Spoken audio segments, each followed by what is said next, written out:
गई इंदिये सुकाये जोगे वेदे कसाय नाणेय संयम दंसन लेशा भविया सम्मत सन्नी आहारे गुणजीवा पज्यती पाना सन्नाय मग्गना ओय उव ओगो वियकमसो दीसम तुपरूपणा भणिया झाणाविय पज्जाविय चाय कुलकोडी संजुआ सव्वे गहना दियेण भणिया कमेण 24 ठाणाणी.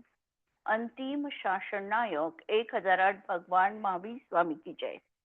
द्वादशांग श्रुतदेवी की जय. स्वाध्याय कक्ष संपेपर्यंत आपल्या सर्वांना चतुर्विध आहाराचा त्याग असणार आहे. 24 ठाण चर्चा आपण बघतो आहे आणि या चर्चा अंतर्गत आमचं ध्यानाचं प्रकरण सुरू आहे. जीवनातला अपरिहार्य काळ म्हणजे ध्यानाचा. ध्यान जीवनात कोणत्या ना कोणत्या पद्धतीने जीवाला असतंच असतं. आर्त रौद्र असेल तर ते संसाराला कारणीभूत आहे आणि हे असंज्ञी जीवांपर्यंत सर्वांना असणारच आहे. आणि धर्म आणि शुक्ल ध्यान मात्र मोक्षाचं कारण आहे आणि त्यातही धर्म ध्यान हे परंपरेने मोक्षाचं कारण आहे, तर शुक्ल ध्यान हे साक्षात मोक्षाचं कारण आहे. अशा शुक्ल ध्यानाला आम्ही आता बघतो आहे चार्टच्या माध्यमातून. आणि काल आमचं प्रकरण सुरू होतं संयमाचं. ज्ञानापर्यंत आम्ही आलो होतो की शुक्ल ध्यानात ज्ञान किती असू शकतात, तर ज्ञान त्या ठिकाणी शुक्ल ध्यानात किती ज्ञान असू शकतील, तर 5ही ज्ञान असू शकतात. मती श्रुतावधी मन पर्याय आणि केवळ ज्ञान.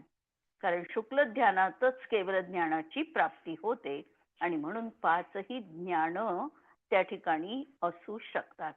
प्रश्न आमचा काल सुरू होता की त्यांचं जे आतापर्यंत 7व्या गुणस्थानामध्ये जे चारित्र्य होतं 7 पर्यंतच, म्हणजे 5व्या 6व्या आणि 7व्या गुणस्थानात जे चारित्र्य होतं, 5व्या गुणस्थानात जे चारित्र्य होतं त्याला देश संयम म्हटलेलं आणि 6व्या 7व्या गुणस्थानातील चारित्र्याला सकल संयम म्हटलेलं आहे. आणि हे सकल संयम किंवा देश संयम हे क्षायोपक्षमिक चारित्र्य आहे. क्षायोपक्षमिक चारित्र्य आहे याचा अर्थ कर्माचा क्षयोपक्षम असताना हे चारित्र्य प्राप्त होतं. जसं आम्ही म्हणतो क्षायोपक्षमिक भाव 18 प्रकारचे आहे, तर 18 भावांमध्ये आम्हाला त्या त्या कर्माच्या क्षयोपक्षमात तो गुण आमच्या जीवनात प्रगट आहे. अर्थात निमित्त नैमित्तिक संबंधांनी हे कथन लावायचं आहे की ज्या प्रमाणात आम्हाला क्षयोपक्षम असेल त्या प्रमाणात आम्हाला ज्ञान गुणाची प्राप्ती आहे. ज्ञान वास्तविकतः आत्म्याचा स्वभाव आहे, पण यावर ज्ञानावरण कर्माचं आवरण आहे आणि ते जितक्या प्रमाणात हटेल तेवढं ज्ञान आम्हाला प्रगट आहे. आणि जेवढं उदय असेल, जेवढ्या प्रमाणात विद्यमान आहे ज्ञानावरण कर्म, त्या अपेक्षेने ते आमच्या जीवनातलं अज्ञान आहे, ज्ञानाची प्राप्ती नाही. म्हणून औदैक अज्ञान लावलेले आम्ही ज्ञानावरण कर्माच्या उदयात जो होणारा भाव आहे तो औदैक अज्ञान. अज्ञान आहे त्या ठिकाणी ज्ञानाची प्राप्ती नाही. आणि इथे लावलं आहे ते क्षयोपक्षम लावलेलं आहे. जेवढा ज्ञानावरण कर्माचा क्षयोपक्षम असेल तेवढी जीवाला ज्ञानाची प्राप्ती आहे. चारित्र मोहाचा जसा क्षयोपक्षम असेल त्या प्रमाणात आम्हाला चारित्राची प्राप्ती आहे, देश संयमाची प्राप्ती आहे किंवा सकल संयमाची प्राप्ती आहे. कारण आम्ही देश संयमाची व्याख्या बघितलेली होती, कसा क्षयोपक्षम घटित करायचा आहे. आज आम्हाला थोडं परत पाहायचं आहे की आम्हाला जर मतिज्ञान आज प्राप्त आहे तर मतिज्ञानासाठी आम्ही क्षयोपक्षमाची व्याख्या कशी घटित करू.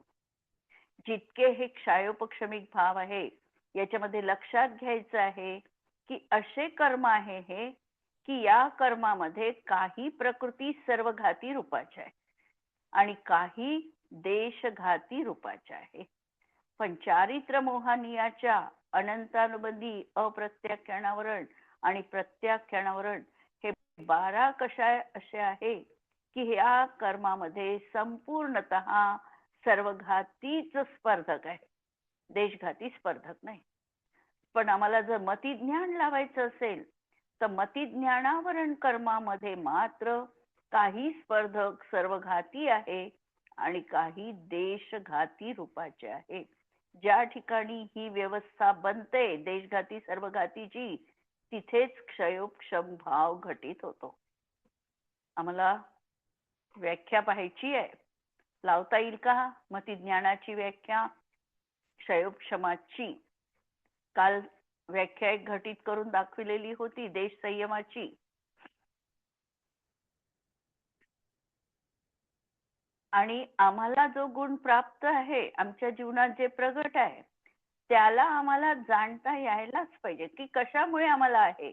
आमचा ज्ञानावरण कर्माचा उदय आहे, क्षयोपक्षम आहे की अभाव आहे की काय प्रक्रिया काय घडते कर्मामध्ये, हे आम्हाला ज्ञात करून घ्यायचं आहे. व्याख्या पहा, सांगणार आहे कोणी? आणि ह्या कशा आहे सांगून पाहू का? हो, सांगून बघ. मतिज्ञानावरण कर्माचा आणि वीर्यांतराय कर्माचा क्षयोपक्षम असताना हे अंतरंग निमित्त झालं. अंतरंग निमित्त कारण झालं आणि बहिरंग निमित्त कारण म्हणजे 5 इंद्रिय आणि मनाची सहाय्यता असताना मनाचे सहाय्यही पाहिजे आणि मूर्त आणि अमूर्त वस्तूंना एक देशतः जाणते आणि विकल्पात्मक जाणते आणि परोक्ष रूपाने जाणते, ते म्हणजे मतिज्ञान. व्यावहारिक रूपाने जाणते. ही झाली मतिज्ञानाची व्याख्या. आता आम्हाला इथे कोणती व्याख्या घटित करायची आहे? आम्हाला जे ज्ञान प्राप्त आहे क्षयोपक्षमाने प्राप्त आहे ना. मग आता इथे लावायचं काय आम्हाला? कर्माचा क्षयोपक्षम. इथे कशी लावायची व्याख्या? ही झाली मतिज्ञानाची व्याख्या सांगितली. आणि ज्या वेळेला आम्हाला मतिज्ञान कसं प्रगट झालेलं आहे त्यावेळेला वर्तमान काळी उदय येण्यायोग्य मतिज्ञानावरण कर्माच्या सर्वघाती स्पर्धकांचा उदयाभावी क्षय येईल. आता सांगता पुढचं. भविष्यकालीन उदयास येण्यायोग्य अशा सर्वघाती स्पर्धकांचा सद्वस्तारूप उपशम आणि देशघातीचा उदय. कधी कधी? वर्तमान काळात. वर्तमान काळामध्ये देशघातीचा उदय. वर्तमान काळामध्ये देशघातीचा उदय अशी कर्माची अवस्था असताना जीवाजवळ जो ज्ञान गुण प्रगट जीवाला जे ज्ञान प्राप्त झालं त्याला म्हणायचं क्षयोपक्षमिक ज्ञान. आता इथे मती लावलं म्हणून आमचं हे क्षयोपक्षमिक मतिज्ञान आहे. ठीक आहे. म्हणजे ही व्याख्या आणि ती जी पहिली सांगितली ती पण बरोबर आहे, पण ती कशी लावली आम्ही? मतिज्ञानाची लावली. इथे क्षयोपक्षमाने आम्ही घटित करून दाखवला तो भाव, म्हणून ही व्याख्या एकच आहे. म्हणजे गुण तर एकच प्रगट झालेला आहे, पण कर्माची दशा कशी आहे आणि कर्माची दशा अशी असताना आमच्या जवळ जे ज्ञान गुणाची प्राप्ती झालेली आहे तो आम्ही इथे विशेष रूपाने पाहिला क्षयोपक्षमाची व्याख्या घटित करून. ही मतिज्ञानाची झाली. अशा सगळ्या भावांवर आम्हाला लावता येतील. प्रश्न, केवल ज्ञानामध्ये हा भाव कसा घटित होऊ शकेल? होऊ शकेल की नाही होऊ शकणार? तिथे क्षय आहे.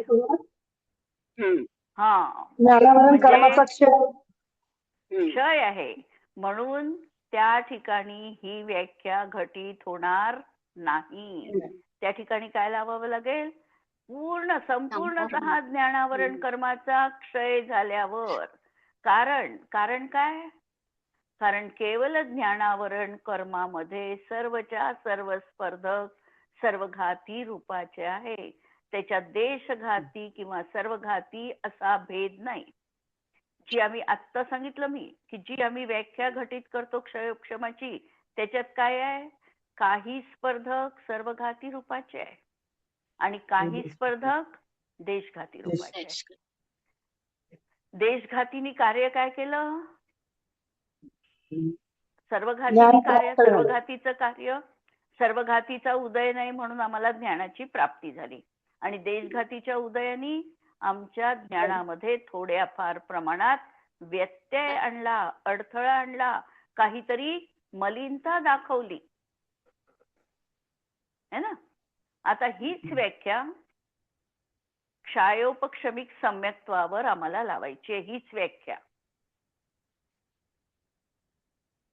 कशी लागेल? आता क्षायोपक्षमिक सम्यक्त्व लावायचं आहे. सम्यक्त्वाचं प्रतिबंधक कर्म कोणतं आहे ते पाहायचं. प्रतिबंधक कर्म कोणते आहेत? म्हणजे सम्यक्त्व ज्यामुळे प्राप्त होऊ शकत नाही असे कर्म कोणते आहे? 4 अनंतानुबंधी मिथ्यात्व आणि सम्यक मिथ्यात्व आणि सम्यक मिथ्यात्व अशा 6 सर्वघाती स्पर्धकांचा उदयाभावी क्षय, वर्तमान काळी उदयास येण्यायोग्य अशा 4 अनंतानुबंधी मिथ्यात्व आणि सम्यक मिथ्यात्व अशा 6 सर्वघाती स्पर्धकांचा उदयाभावी क्षय, भविष्यकाळी उदयात येण्यायोग्य अशा या 6 स्पर्धकांचाच सद्वस्थारूप उपशम आणि वर्तमान काळामध्ये जी देशघाती प्रकृती आहे म्हणजे सम्यक प्रकृती तिचा उदय अशी कर्माची अवस्था असताना जीवाचा जो श्रद्धा गुणाचा परिणाम प्रकट होतो ते म्हणजे क्षयोक्षमिक सम्यक्त्व. ते क्षयोक्षमिक सम्यक्त्व आहे. आली आहे व्याख्या लक्षात की क्षयोक्षमामध्ये नेहमी 3 गोष्टी घटित करायच्या. वर्तमान काळामधलं सर्वघाती, भविष्य काळातलं सर्वघाती आणि वर्तमान काळातल्या देशघाती स्पर्धक यांना बघून ही कर्माची अशी अवस्था आहे. आणि त्यावेळेला जीवाचा जो भाव आहे तो भाव किंचित प्रगट झाला आहे आणि कर्माचा सर्व देशघाती स्पर्धकांचा जो उदय आहे त्यामुळे कर्मामध्ये काय झालेलं आहे, भावामध्ये काय झालेली आहे, समलता आलेली आहे. आता मी समजा एक वाक्य म्हटलं की सम्यक प्रकृतीच्या उदयात क्षयोपक्षमिक सम्यक्त्व आहे. हे माझं वाक्य चूक आहे की बरोबर असू शकेल? सम्यक प्रकृतीच्या उदयात क्षयोपक्षमिक सम्यक्त्व आहे. कारण आपण लावलं वर्तमान काळी सम्यक प्रकृतीचा उदय. आता ही व्याख्या लावली मी समजा शॉर्ट मध्ये मला सांगायचंय आणि सम्यक प्रकृतीचा उदय असताना क्षयोपक्षमिक सम्यक्त्वाची प्राप्ती झाली असं म्हटलं तर नाही, सर्वघातीचा उदय कसा, देशघातीचा उदय म्हणजे या ठिकाणी कसं लावायचं?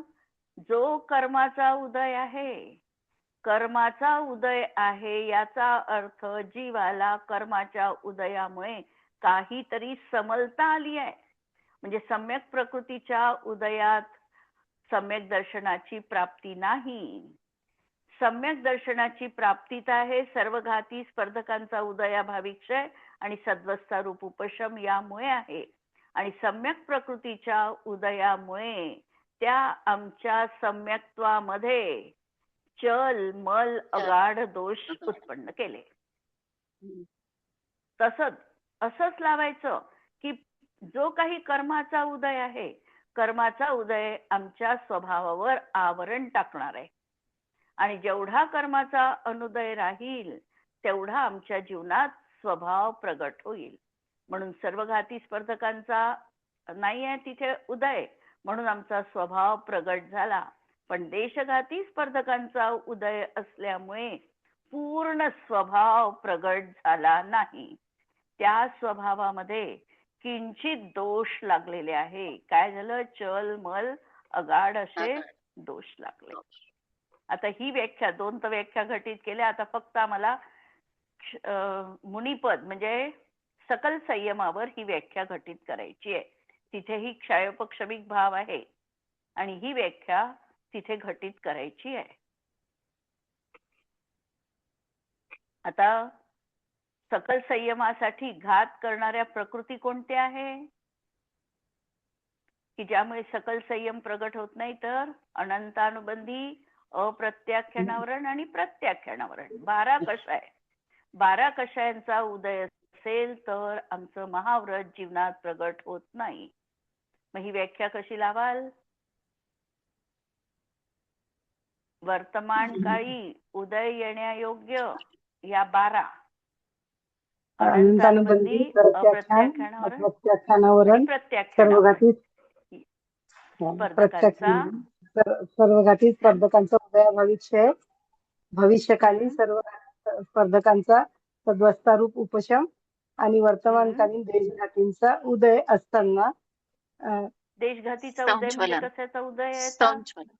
संज्वलनचा. कारण संज्वलनचा. ह्या प्रकृतीचा आता सगळ्या सर्वघाती आहे हा. त्या, म्हणून देशघाती म्हणजे संज्वलनचा उदय. उदय असताना कर्माची जी अवस्था हं. असताना ही जो कर्माची संयम अशी भाव अवस्था आहे. त्यावेळेला जीवाला जो संयम प्रगट होईल, व्रत पालन करण्याचा परिणाम होईल, तो म्हणजे सकल संयम आहे. ते म्हणजे महाव्रत आहे. म्हणजे महाव्रत असताना मुनींच्या जीवनात त्यांना फक्त संज्वलन, क्रोध, मान, माया, लोभ याचा उदय असतो. आणि संज्वलनची प्रकृती आपण बघितली होती, आठवते का काही? संज्वलन क्रोध कसा असतो? पाण्यावरची पाण्यावरच्या रेघेप्रमाणे. रेषे. संज्वलन मान कसा असतो? गवताप्रमाणे वगैरे, अगदी काही लगेच वाकणारा. नंतर संज्वलन माया, किरमिची रंग, नाही किरमिजी रंग तर तो लोभाचा आहे. अनंतानुबंधी लोभ आहे तो. आहे 2 उदाहरणं. आणि एक आहे हळदीच्या रंगासारखा लोभ, लगेच पाण्याने निघून जाणारा लोभासाठी. आणि मायेसाठी बहुतेक उदाहरण आलेलं आहे, शिंगाचं आलेलं आहे का काय माहिती, असं थोडस. तर अशा प्रकारचे हे 4. असा हा संज्वलन लोभ जीवनात आहे. आता म्हणजे राग येईल तर किती वेळ टिकेल? अंतर्मुहूर्त. मान येईल तर अंतर्मुहूर्त टिकेल, त्यानंतर टिकणार नाही. कारण संज्वलनचा वासना काळ हा फक्त अंतर्मुहूर्त आहे. त्याच्यापेक्षा त्यांच्या मनात राग राहणार नाही. अनंतानुबंधीचा वासना काळ अनंत काळाचा आहे. अप्रत्याख्यानावरणाचा वासना काळ 6 महिन्याचा आहे.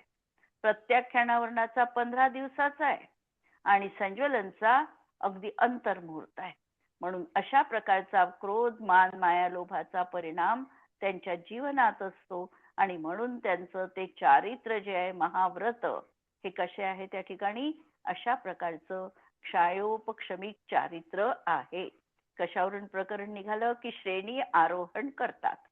ते श्रेणी आरोहण करतात याचा अर्थ आम्हाला हा समजायचा आहे की आतापर्यंत त्यांचं चारित्र्य हे क्षयोपक्षमिक होतं. संज्वलन कषायांचा त्यांच्या जीवनात सद्भाव होता. आता संज्वलन, क्रोध, मान, माया, लोभ आणि नो कषाय हे देखील त्यांच्या उदयात येणार नाही. एक तर उपशमित करतील किंवा क्षय करतील. अशी प्रक्रिया ज्या वेळेला ते संपन्न करू इच्छितात तेव्हा तो जीव श्रेणी आरोहण करतो आहे असं म्हटलं जातं. ठीक आहे. श्रेणी आरोहण करण्याचा अर्थ कळला की आतापर्यंत जे चारित्र्य होतं हे क्षयोपक्षमिक चारित्र्य होतं. याच्यामध्ये संज्वलन कषाय विद्यमान होते. सत्तेमध्ये तर 12ही कषाय विद्यमान आहे. सत्तेतलं कोणतंच कषाय गेले नाहीये. सत्तेतलं अनंतानुबंधी पण गेलं नाही, अप्रत्याख्यानावरण गेलं नाही, प्रत्याख्यानावरण गेलं नाही. सत्तेतलं गेलं नाही. मग फक्त काय केलं? उदय यायच्या आधी बदलवून टाकत आहे तो. बस बदलवण्याची प्रक्रिया तो 7 पर्यंत करत होता. आता काय करायचंय पुढच्या गुणस्थानात? 7 अप्रमत्त बनला म्हणजे 7व्या गुणस्थानाचा दुसरा भाग त्या ठिकाणी त्यांनी अधःकरण रूपाचे परिणाम केले. अधःकरण, करण याचा अर्थ काय? करण परिणाम झाले. करणचा अर्थ काय?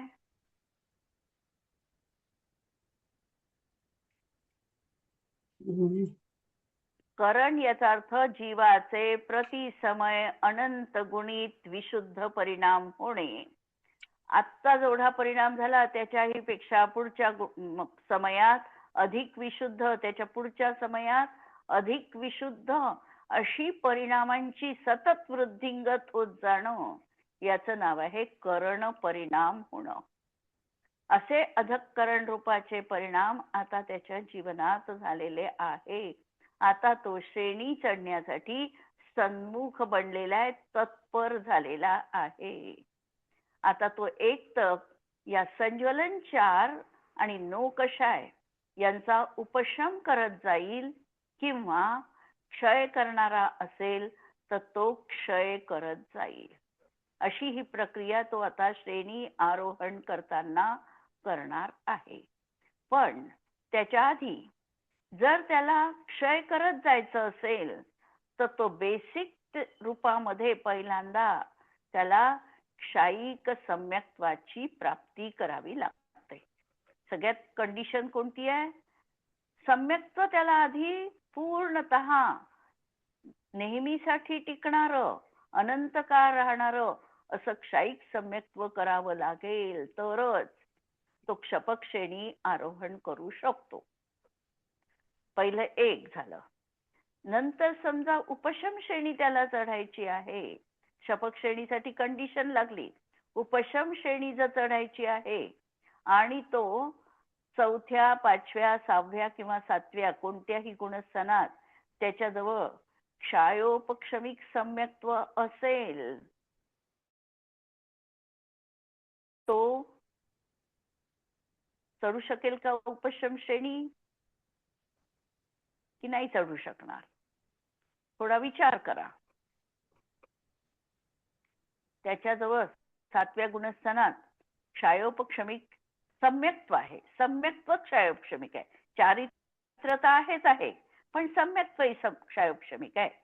तर तो श्रेणी चढू शकेल का? उपशम श्रेणी तो चढू शकेल का? काय वाटतं? जर त्याचं बेसिकच कच्चं आहे, पायाच कच्चा आहे, क्षायोपक्षमिक सम्यक्त्व आहे, म्हणजे अजून काय झालं?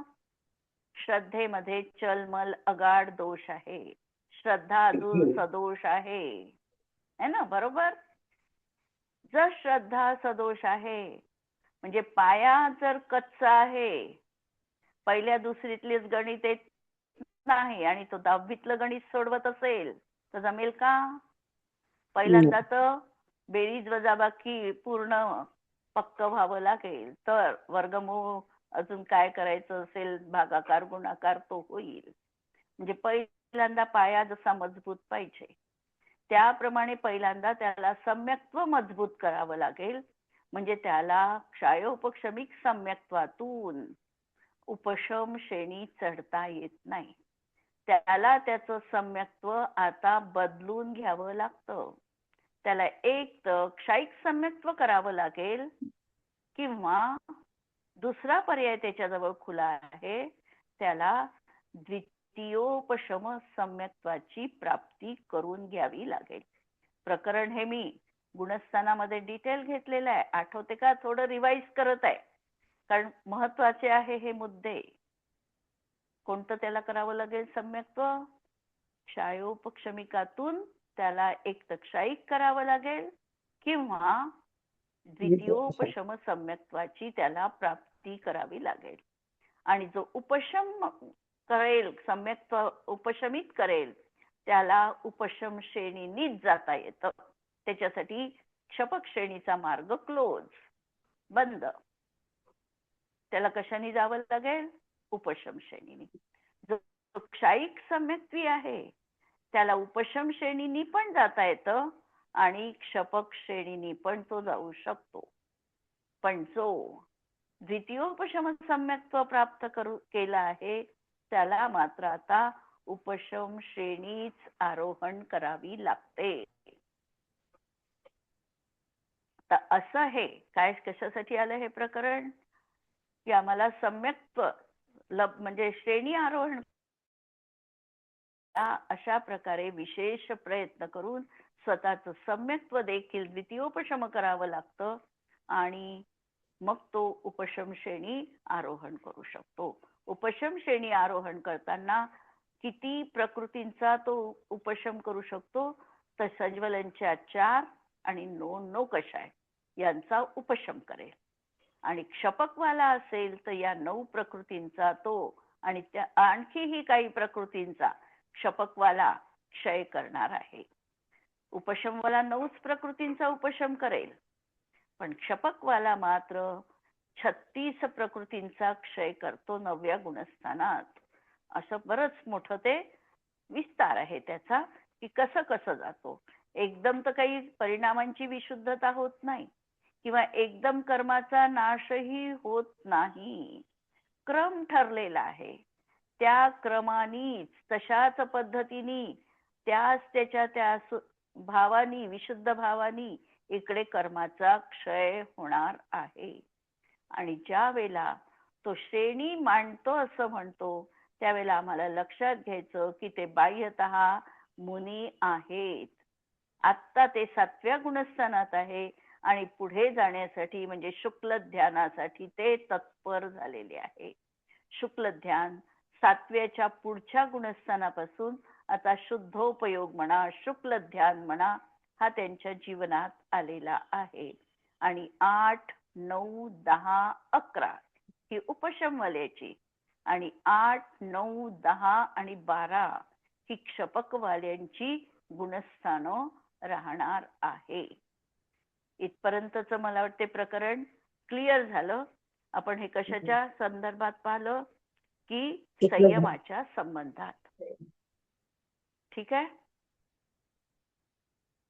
मग आता संयम त्यांच्या शुक्ल ध्यान करताना संयम किती तऱ्हेचं राहील.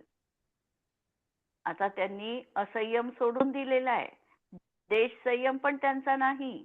आता त्यांचा संयम कोणता आहे, शुक्ल ध्यान म्हणजे 8व्या गुणस्थानापासून पुढे कोणते संयम राहतील जीवनात.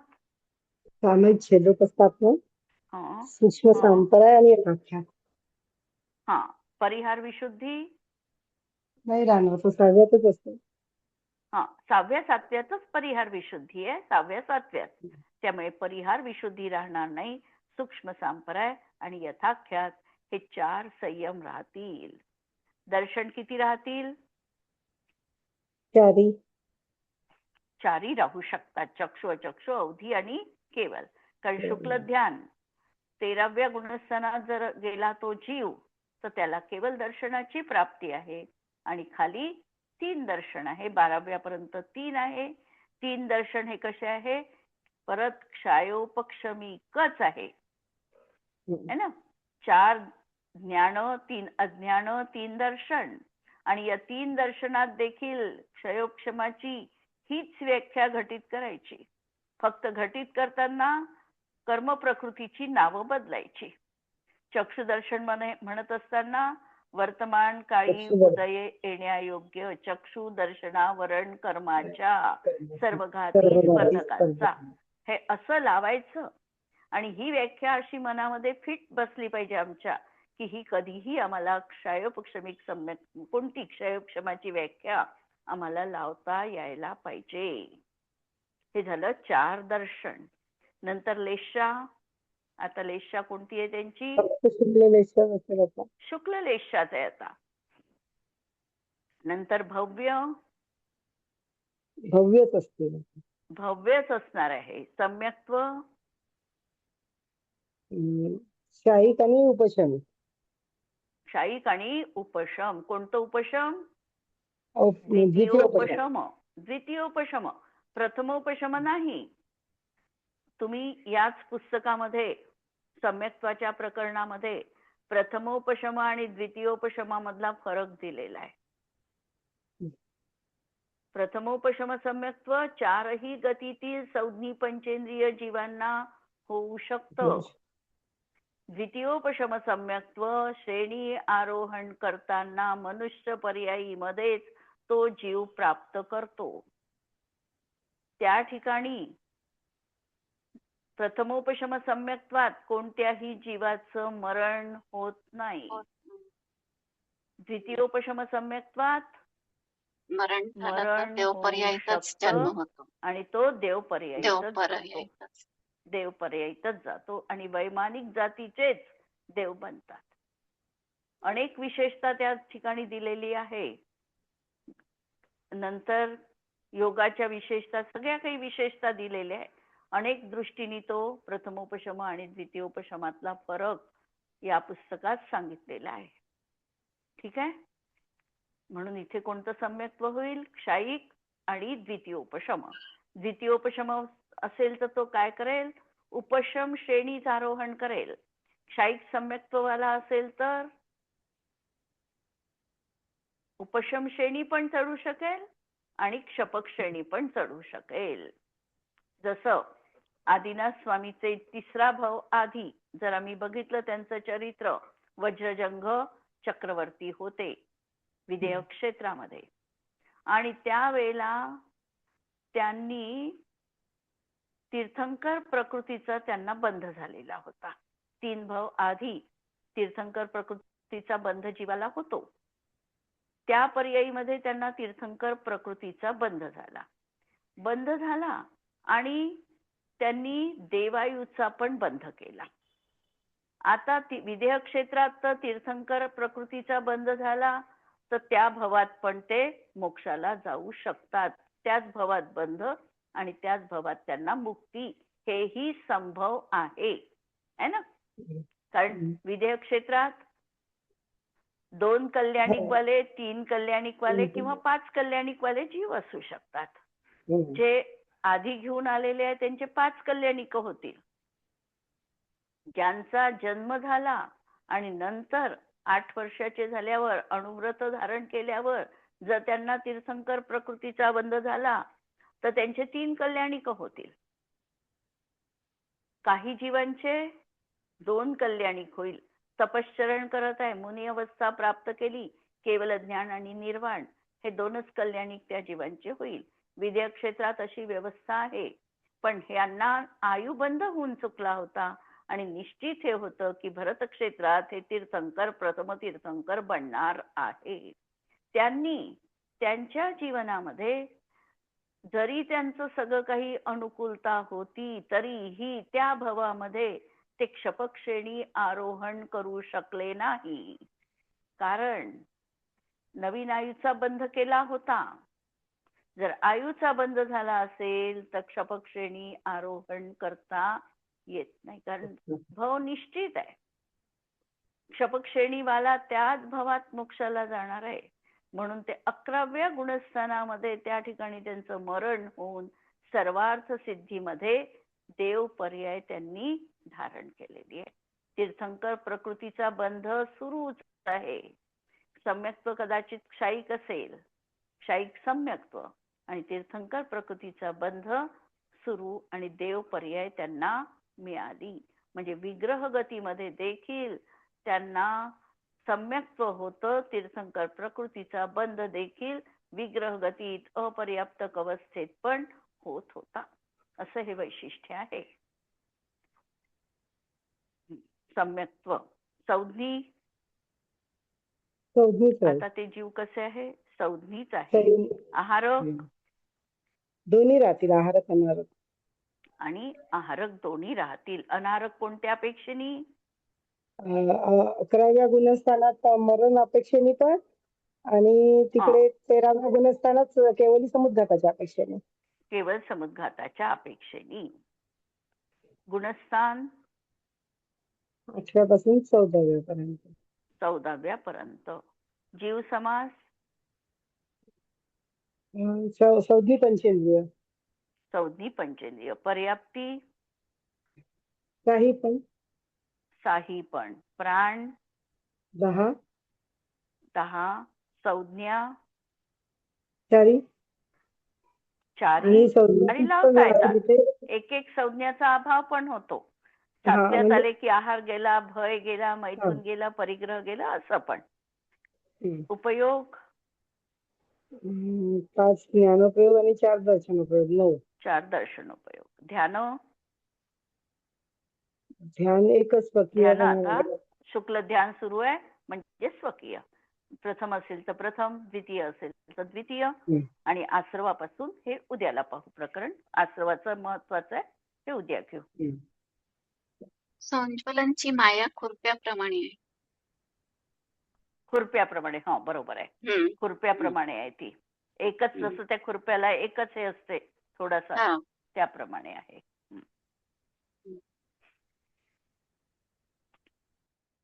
जिनवाणी के ज्ञान ते सुझे लोकालोक, तो जिनवाणी मस्तक नमो सदा देत हूँ खोक.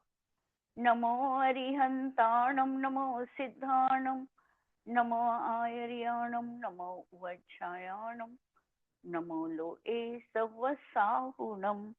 सर्वांना जय जिनेंद्र.